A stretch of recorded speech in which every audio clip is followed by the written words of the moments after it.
Good, not too bad.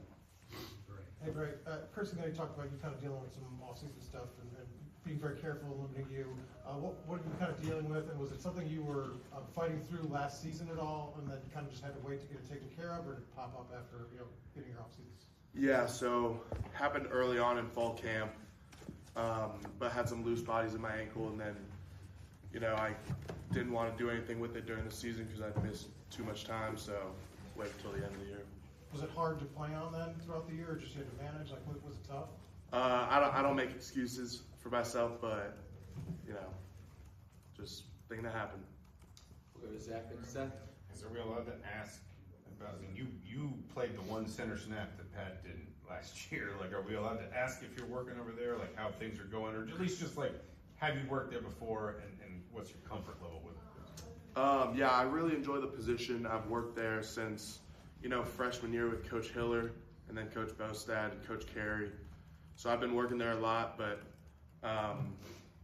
taking some reps there, taking some reps otherwhere. But that's probably a question for Coach Signetti.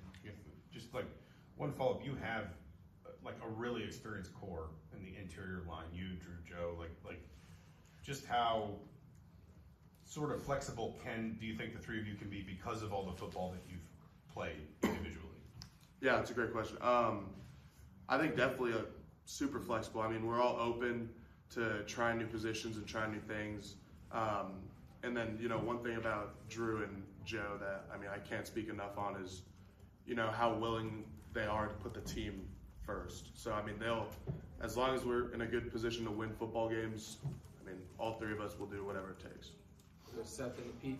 Yeah, just on that, the injury you were dealing with last year, just I guess in a way that's not asking you to kind of make an excuse or use that as a crutch for anything that happened last year. Just what was it like for you to play through that? Was that something that was just totally out of mind, out of sight for you throughout the year, or was that something that every other snap it was kind of I'm kind of dealing with that right now? Well, I will say one thing that definitely helps is adrenaline. You don't feel that much when you're in the middle of war going against another team with really good players on the other end of it. But I wouldn't say that it limited me in any way. It's a part of the game. It's part of football. You're gonna hurt. You're gonna get banged up, but hey, it's next play mentality, like Coach Sig preaches. So we'll go to Pete and Sammy. Yeah, when everybody gets healthy and ready to roll here, what's the potential of this offensive line? Last year's was an extremely good offensive line. What's the potential for this year's group?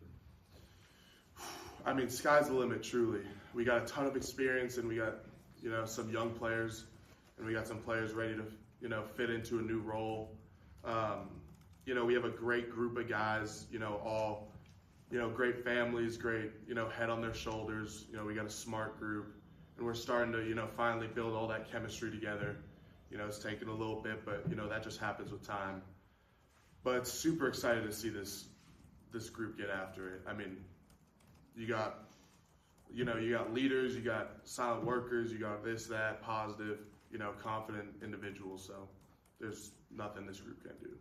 We'll go to Sammy and Jared. Bray, what lessons did you take from Pat and then Mike Kadick that you could use moving forward, especially at that center position? That's a good question, because both great centers, both great Indiana Hoosiers, but different characters. I would say, Coogan was so methodical in the way that he took on each and every week leading up to a game day. The amount of prep that he took. I roomed with him in the hotel before games, and he was so focused on notes and the little things that you might have done the rep 10,000 times in fall camp, but you're still going to write down that minor detail that you need to work on. And I would say the film aspect, create a routine each and every week to learn your opponent better and better, so you're as prepared as you can possibly be for that player. Go Jared and Ethan. We've heard a lot about Coach Bostad and how serious he is, obviously in practice and stuff. But what is he behind the scenes? Are there any moments of levity or to get you guys going a little bit? Yeah, he's a coach first, so he's obviously going to be hard on us. that's what you want as a player, you know, and even no matter what you do in life, you want someone there to push you to be your best. And that's what Coach Bostad does. And, you know, here and there, he'll see you in the hall and say, you know, give you a slap on the gut or something, you know, give you a little smile, a little nod, say a little joke.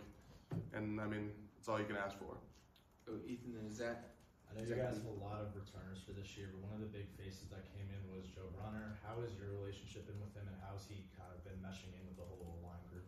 Yeah, I mean, he's a great guy, you know, competitor.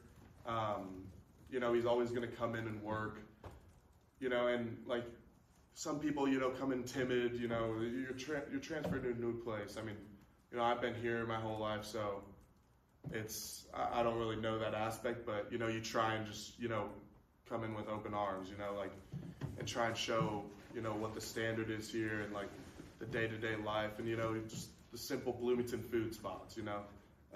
But he's meshed really well, you know, really cool guy, really like, you know, talking, all that. And I mean, just a great person to be around, and that just makes it so much easier. Was Zach better than Josh? Pat last year was kind of the voice that stood out above the rest as far as leadership goes. Who this year has kind of started to early take over those reins? You know, I think we got a good bulk of that, especially on the O-line right now. You know, Joe's a great leader. You know, Drew's a great leader, and then we got, you know, Carter's out. But I think, like, collectively, it might not be that one person, but we're all able to step in, you know, and speak to the group. We know that, you know, we have the respect of our teammates, and we're still earning that respect to our new teammates. And, you know, I think that's one of the beautiful things is that, like, we can all step into that role. And, I mean, it just, you know, it's too early to tell at this point, but, you know, I think we got a really good group of leaders this year. Oh, Josh, and then Niz last one. Joe was talking about how he talked to Riley before committing. Did you ever talk to Riley about who Joe was before he came on campus? Yeah, I mean, I saw he was looking at IU, so of course, you know, I asked Riley about him, and then, you know, Riley hosted him, and so did Drew, and so I was able to meet him there, and super fun time. Like he said the same things that I thought of Joe right when I met him. Like, great guy, you know, he's a competitor and he wants to win, and so that's all you can ask for. Zach, we'll close with you.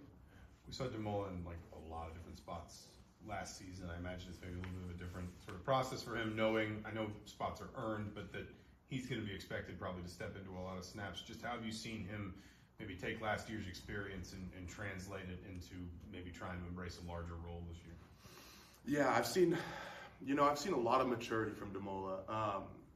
You know, like sometimes he's a very jokingly guy, and like we love that about him. But you know, sometimes like last year, like you'd be joking in the wrong places where maybe you shouldn't be joking.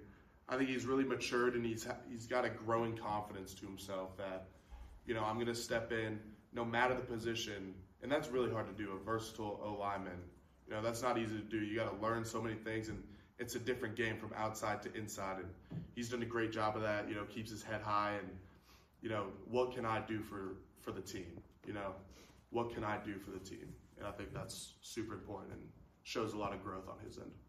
Thanks, Brick.